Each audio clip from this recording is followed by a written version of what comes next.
Assalamualaikum warahmatullahi wabarakatuh. Perkenalkan, kami kelompok dari Universitas Pamulang yang terdiri dari 3 anggota, yaitu saya, Tiara Rida Kurniawati, dengan NIM 231010503438, bersama dengan teman-teman saya. Dan saya Nova Fitria dengan NIM 231010534442, jurusan Manajemen dari Fakultas Ekonomi Bisnis. Dan saya Nadia Nularibah dengan NIM 231010503462, jurusan Manajemen dari Fakultas Ekonomi dan Bisnis. PT Silo Maritim Perdana Tbk merupakan perusahaan publik yang berfokus pada bidang pelayaran dan logistik laut, terutama untuk mendukung sektor energi nasional di Indonesia. Sebagai perusahaan yang terdaftar di Bursa Efek Indonesia, PT Silo wajib menyampaikan laporan keuangan yang transparan dan akurat sebagai bahan evaluasi bagi investor dan pemangku kepentingan. Analisis kinerja keuangan melalui rahasia-rahasia tertentu menjadi alat kepentingan untuk menilai kesehatan dan keberlangsungan perusahaan. Analisis ini diharapkan dapat memberikan gambaran nyata tentang kemampuan perusahaan dalam menghasilkan laba dan pengelolaan utang yang sehat. Selain itu, hasil penelitian ini juga berguna sebagai bahan evaluasi dan rekomendasi strategi bagi perusahaan agar lebih kompetitif dan berkelanjutan. Metode yang kami gunakan adalah pendekatan deskriptif kuantitatif.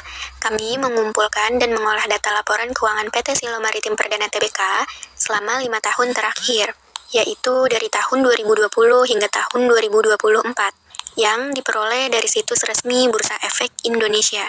Dengan metode ini, kami dapat menggambarkan kondisi keuangan perusahaan secara objektif berdasarkan angka-angka rasio yang dihitung. Analisis deskriptif ini membantu mengidentifikasi tren dan pola yang terjadi pada kinerja keuangan perusahaan selama periode tersebut. Selanjutnya, berdasarkan hasil perhitungan, rasio profitabilitas PT Silo menunjukkan tren penurunan yang cukup signifikan dalam 5 tahun terakhir. Return on Asset atau ROA menurun dari 7,75% pada tahun 2020 menjadi 4,99% pada tahun 2024. Ini menunjukkan penurunan efektivitas penggunaan asahan untuk menghasilkan laba.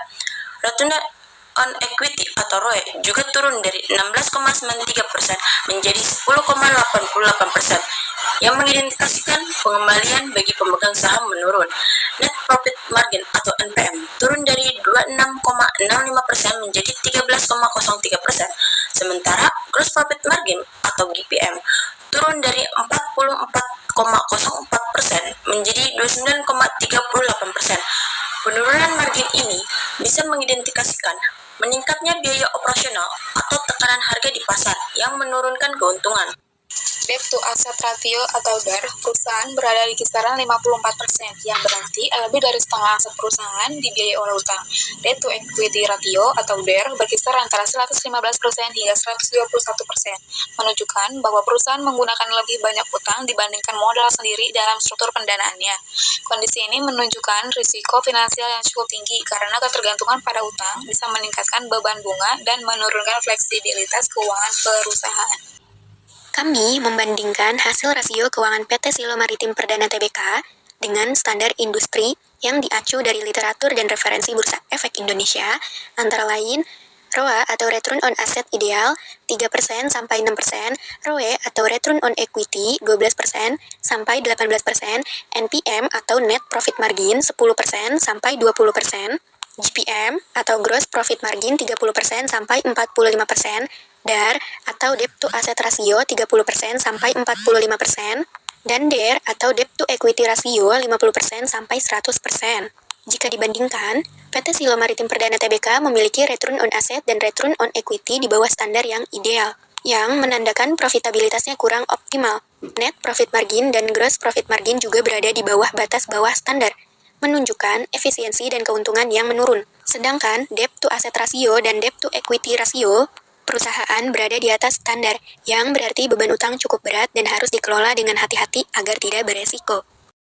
Selanjutnya, dari hasil analisis tersebut dapat disimpulkan bahwa PT Silo menghadapi tantangan dalam mempertahankan profitabilitas dan harus segera melakukan upaya untuk menyeimbangkan struktur modalnya.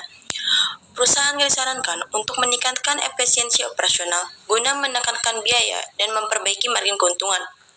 Selain itu, mengurangi ketergantungan pada pembiayaan utang serta memperkuat modal sendiri akan membantu menurunkan resiko finansial dan meningkatkan stabilitas jangka panjang.